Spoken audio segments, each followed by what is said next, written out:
a Contra el Olvido. Un sueño y un dolor de cabeza permanente es el Metro de Lima para el expresidente Alan García.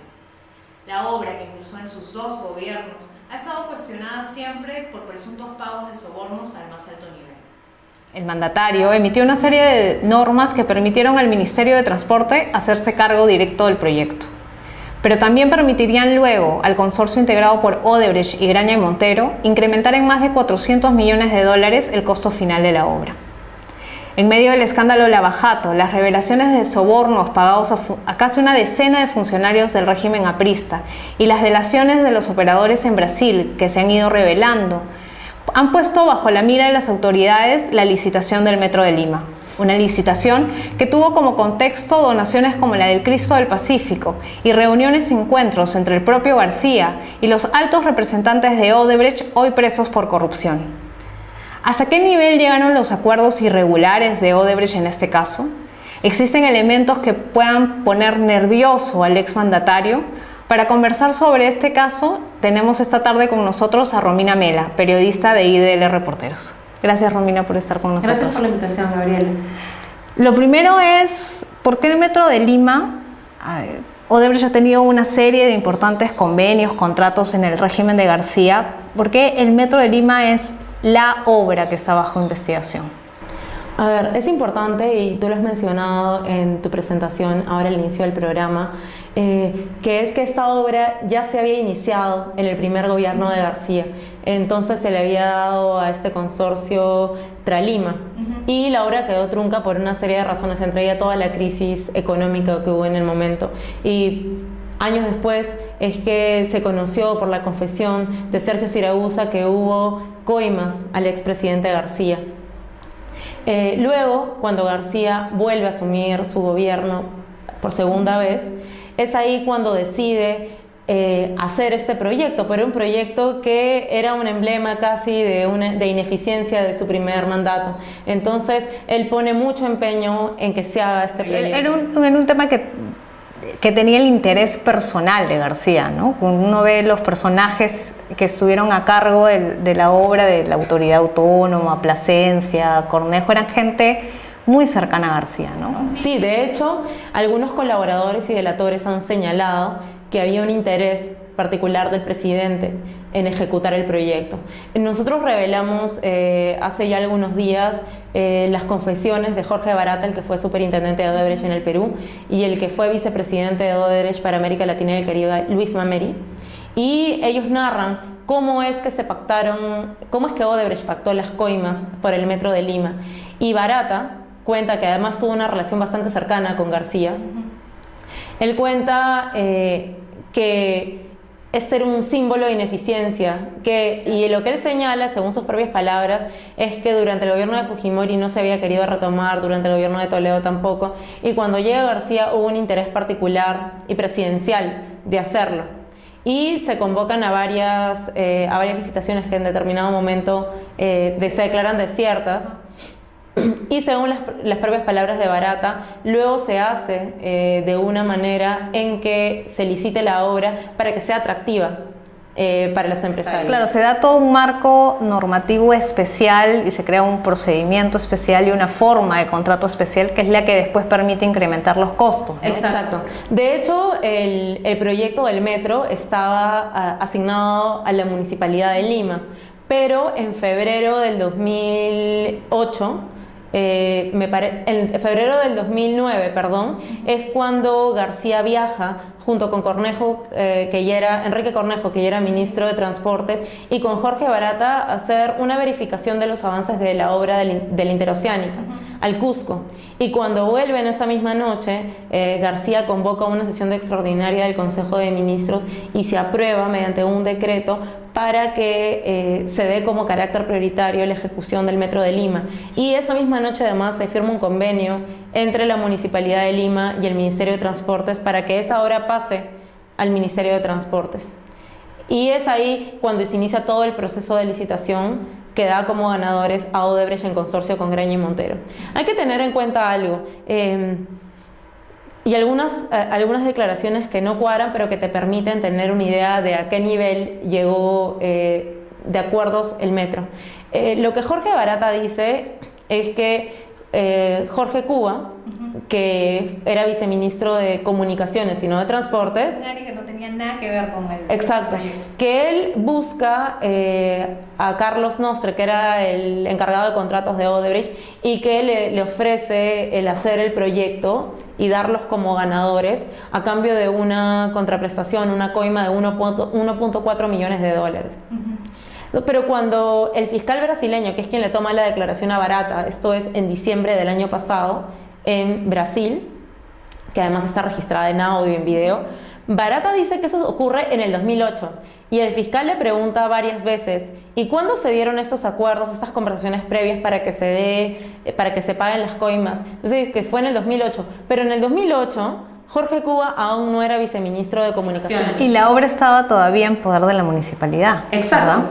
Él lo que dice es que fue en el 2008 que Jorge Cuba los busca, que le ofrece a Carlos Nostre hacer todo eso, en que se podía direccionar a través del comité especial que se encargaba de hacer las bases para la licitación, de que los dé como ganadores, de que le daban un puntaje técnico más alto y ellos iban a presentar la oferta de precios más baja. Eso en combinación te daba inmediatamente como ganador. Pero es interesante lo de las fechas, porque recién Cuba entra en el año 2009, después de que Enrique Cornejo es designado ministro y que después de que Alan García emite este decreto como parte de esta sesión extraordinaria del Consejo de Ministros. Es decir, se había dado todo un marco legal y un marco normativo con una decisión desde el presidente de la República, y luego se contrata a Jorge Cuba como viceministro de Comunicaciones. Y lo extraño es que se hace a través de Jorge Cuba cuando el sector de comunicaciones no tenía por qué ver un proyecto del metro, tendría que haber sido el viceministerio de Transportes, y no fue el caso. Bueno, además de la declaración de Barata, lo que tú estás mencionando, que evidencia el interés personal desde Palacio de Gobierno en que esta obra salga, digamos, casi como sea. ¿Cierto? Y un personaje que aparece, que es el asesor Plasencia, que también luego es nombrado el jefe de la autoridad autónoma del tren cuando ya pasa todo el ministerio, ¿no? Pero él era el asesor de García para hacer seguimiento de esos procesos, ¿no? Y en el momento que se da el proyecto y se hace todo el proceso técnico para que se adjudique el proyecto, todos los personajes que están ligados directamente son del APRA o de un círculo cercano del APRA y proveniente del presidente García. Hay un aspecto adicional que es importante, que es la declaración de Edwin Luyo, que fue uno de los integrantes del comité especial y que ahora está en prisión. Fue de hecho uno de los que recibió dinero a través de unas cuentas en el extranjero. Lo que él dice en su declaración ante la comisión Lavallato, la comisión actual, lo fue a tomar su declaración al penal. Y él lo que dice es que había una decisión del presidente de hacer esto, que él se había reunido con varias empresas y que incluso se había reunido con Odebrecht para hacer el proyecto, y que además querían que el proyecto se haga en 18 meses, que era el tiempo en que García todavía iba a estar como presidente.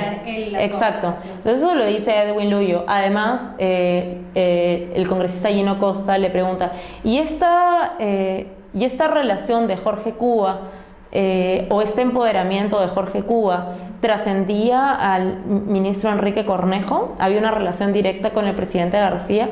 Y lo que Edwin Luyo contesta es, bueno, que no le constaba, pero que según lo que Cuba decía en esa época, sí, se podía entender que sí. Y que además Jorge Cuba, que era viceministro de Comunicaciones, que no tenía por qué tener ninguna injerencia, la tenía y estaba directamente a cargo de eso por la relación de confianza que tenía con Cornejo, entonces ministro. Entonces hay pues toda una serie de hechos y de personajes vinculados a eso que te indica pues que todo estaba preparado para que esté direccionado y que ganara la constructora brasileña. ¿Cómo explicarse, Romina, que a pesar de todos estos elementos, de las reuniones, de las decisiones que tenían que venir de Palacio, de las declaraciones, a diferencia de los otros expresidentes como Humala y Toledo, hasta ahora en las delaciones no se señala que sí hubo un acuerdo ilegal con García directamente. Sí, lo que está claro y lo que hemos podido determinar en Ideala Reporteros después de revisar varias de las delaciones premiadas o colaboraciones eficaces de los exfuncionarios de Odebrecht es pues que en el caso de García hay un interés de protección.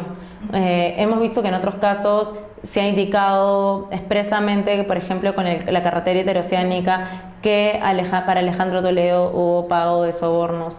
En el caso de Ollanta-Humala solamente ha habido referencia al financiamiento de campañas políticas. Y en el caso de García solamente han quedado las confesiones a un mediano nivel, ni siquiera a un nivel de ministros.